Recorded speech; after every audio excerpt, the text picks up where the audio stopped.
Buenos días, aquí Augusto Townsend, curador principal de Comité, con las noticias de hoy jueves 4 de abril del 2024.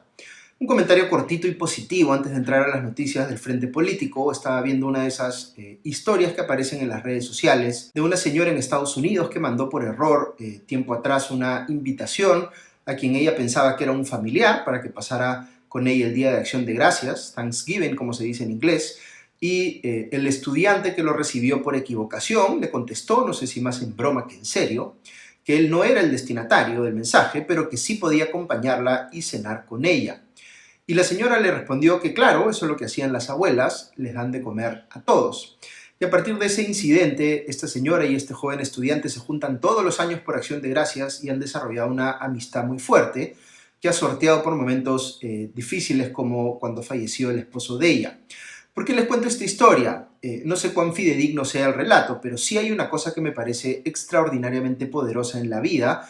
Son estos casos de amistades improbables, de personas que viven en contextos completamente distintos, que están muy distantes en cuanto a edad, experiencia de vida, bagaje cultural o hasta perfil ideológico, y terminan desarrollando estos vínculos que desafían las probabilidades. Te hace ver que en el fondo todos somos humanos y más allá de cómo nos ha tocado vivir o dónde nos ha tocado vivir, todos podemos generar conexiones significativas con quienes menos esperamos sobre la base de nuestra humanidad compartida. Es un error pensar que estas conexiones solo se van a dar con quienes son iguales que uno. Al contrario, uno tiene que estar dispuesto a buscarlas más allá de su zona de confort.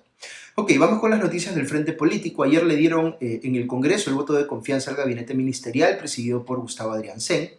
Y con bastante holgura, el gabinete de Adriancén obtuvo 70 votos a favor, 36 en contra y 17 abstenciones.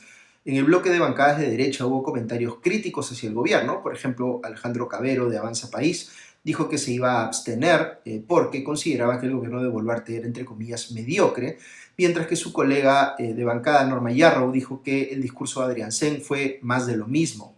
En el otro extremo estuvo el fujimorista Fernando Rospigliosi, que hizo una defensa ardorosa de Adriancén, felicitándolo específicamente por aquel incidente en el que se peleó, siendo él embajador del Perú en la OEA, con quienes reclamaban en una sesión por las muertes ocurridas durante las protestas al inicio del gobierno de Dina Boluarte.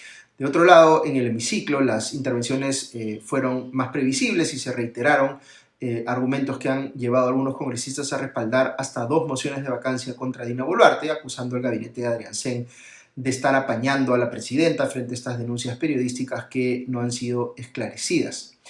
Flavio Cruz de Perú Libre dijo que este era, entre comillas, el gabinete Rolex, que estaba sucediendo al gabinete de Alberto Otárola, al que más bien calificó como, entre comillas, de la muerte, el autoritarismo y la matonería. Un incidente a considerar es que la congresista de Perú Libre, María Agüero, se presentó en el hemiciclo con un polo estampado con un mensaje que decía, entre comillas, justicia para Cerrón, aunque sabemos que este ha sido válidamente sentenciado por el Poder Judicial y está más bien prófugo de la justicia. En fin, el debate duró más o menos unas 3 horas, pero el sentido de la votación, como les había adelantado ayer por la mañana, era bastante predecible. Ahora, ¿qué fue lo que dijo Adriancén en su presentación? Pues puso el énfasis en 2 grandes prioridades del gobierno, la economía y la seguridad ciudadana. Declaró en sesión permanente al Consejo Nacional de Seguridad Ciudadana, el CONASEC, e hizo un llamado a los gremios empresariales a sumarse a esta lucha, según destaca La República. Aquí está reaccionando el primer ministro a un pronunciamiento conjunto que hubo recientemente sobre el tema de inseguridad ciudadana de gremios empresariales y sindicales. Si bien no respondió puntualmente a las recientes denuncias periodísticas contra la presidenta, sí dijo que, abro comillas, no se permitirá ningún acto irregular en el Ejecutivo, cierro comillas, y que serán, entre comillas, un gobierno transparente. Lo que algunas personas tomaron de manera esperable con sorna, digamos, precisamente porque Adriancén y el gobierno de Dina Boluarte no están respondiendo las imputaciones contra esta última por los evidentes signos exteriores de riqueza que hasta el día de hoy ya no ha podido explicar. He ahí una irregularidad muy grande que Adriancén no ha considerado necesario atender, pues recordemos que su primera reacción ante las revelaciones sobre los relojes y las joyas de Boluarte fue decir que no había nada que explicar porque se trataba de un tema, entre comillas, personal. Luego hizo con sus ministros ofrecimientos de obra pública, colegios, centros de salud, trabajo en ríos, etc. La congresista Susel Paredes le llamó la atención porque se refirió al hospital Gregorio Bernales de Coyique, pero Gregorio Bernales es un exjugador de fútbol, mientras que el hospital se llama Sergio Bernales. En suma, dijo Adriansen que con el Congreso iba a propiciar que hubiera diálogo, pero que no piensa ceder ante quienes, abro comillas, pretenden desestabilizar a nuestro país. Vamos a ser firmes en garantizar el orden constitucional, defender la vigencia del Estado de Derecho y la libertad y la democracia, cierro comillas. Finalmente hay que mencionar también que Adriansen pidió que el Congreso le delegue facultades al gobierno por 90 días para legislar sobre asuntos económicos y de seguridad. Aunque el voto de confianza estaba cantado, como se dice, sí veo difícil que le otorguen facultades delegadas al Ejecutivo en estos temas. Incluso la congresista fujimorista Marta Moyano se ha pronunciado en contra. Bueno, entonces superado por el gobierno el escollo de la confianza en su nuevo gabinete. Uno podría especular que esto podría tener que ver también en alguna medida con el hecho de que el gobierno ha aprobado una transferencia adicional de fondos millonaria al Congreso, y esta suele ser lamentablemente otra moneda de cambio, otra forma en la que el Ejecutivo logra poner al Congreso, al menos a un sector de su lado. Pero más allá de eso, las cosas se siguen complicando para Dina Boluarte en el frente legal. Lo nuevo que se ha conocido ayer por un informe de la Unidad de Investigación de Latina es que el gobernador regional de Ayacucho, Wilfredo Oscorima, que recordarán ustedes era una de las personas a las que se sindicaba como quien podría haber entregado a Boluarte uno de los Rolex que se le ha visto lucir, según versiones periodísticas. Pues sucede que compró Oscorima justamente un Rolex valorizado en poco más de $18.000 en la Casa Banquero el 31 de mayo del 2023. ¿Qué tiene de especial esa fecha? Pues es nada menos que el cumpleaños de Dina Boluarte. ¿Y qué hizo Oscorima después de comprar el Rolex? Ese mismo día, pues ir a visitar a Boluarte a Palacio de Gobierno. El reloj que compró, según los documentos a los que ha tenido acceso Latina, es un Rolex Datejust 36 de oro rosa, que es justamente uno de los que se le ha visto lucir a Boluarte. Entonces ya con esta información todo parece apuntar a que al menos uno de los relojes Rolex que Boluarte ha lucido se lo entregó Wilfredo Oscorima. Y uno empieza a escuchar los comentarios del abogado de la presidenta, como que preparando la cancha para presentar la versión de que fue un obsequio y que eso no tiene nada de malo. O una explicación alternativa que sería que Oscorima le prestó el reloj a Boluarte, pero que ésta ya se lo devolvió.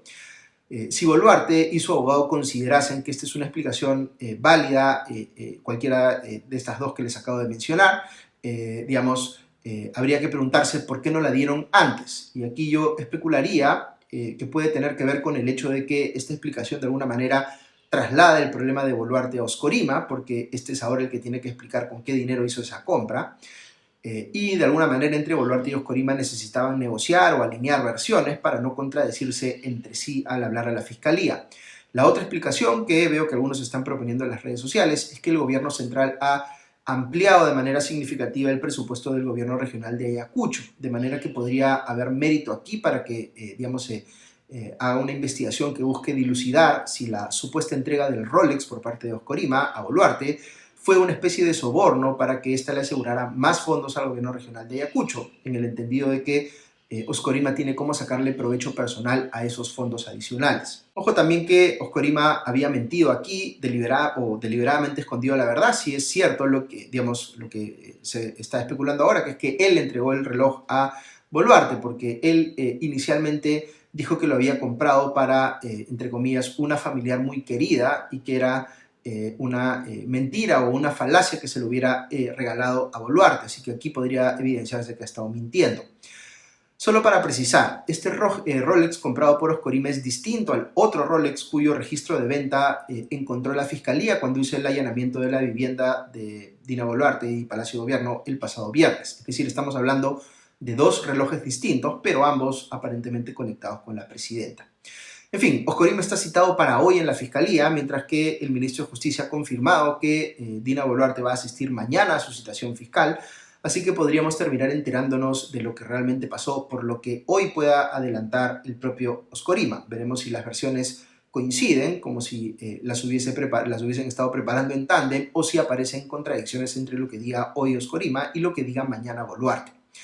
Solo para que lo tengan en cuenta, en el Congreso también se dio cuenta ayer de las dos mociones de vacancia presidencial por incapacidad moral permanente que se han presentado contra Dina Boluarte, pero que les decía en podcasts anteriores que de momento no parece haber suficientes votos siquiera para que sean admitidas a trámite, cualquiera de ellas.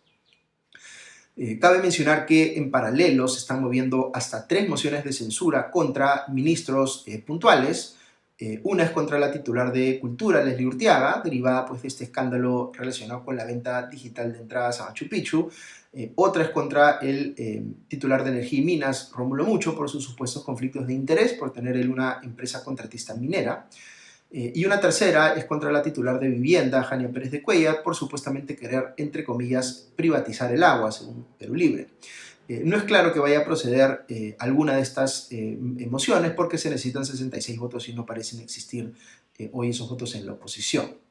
Un par de temas que menciono rápidamente. El Poder Judicial ha rechazado un pedido que hizo la suspendida fiscal de la Nación, Patricia Benavides, para que le entreguen detalles sobre el, entre comillas, agente Roberto, es decir, la persona que está detrás de este seudónimo y en cuyo testimonio se ha basado la Fiscalía para avanzar los procesos contra Benavides por supuestamente haber negociado con congresistas el archivarles a ellos sus investigaciones fiscales a cambio de que votaran en el sentido que quería Benavides en una serie de temas como la destitución de Zoraida Ábalos o de los miembros de la Junta Nacional de Justicia.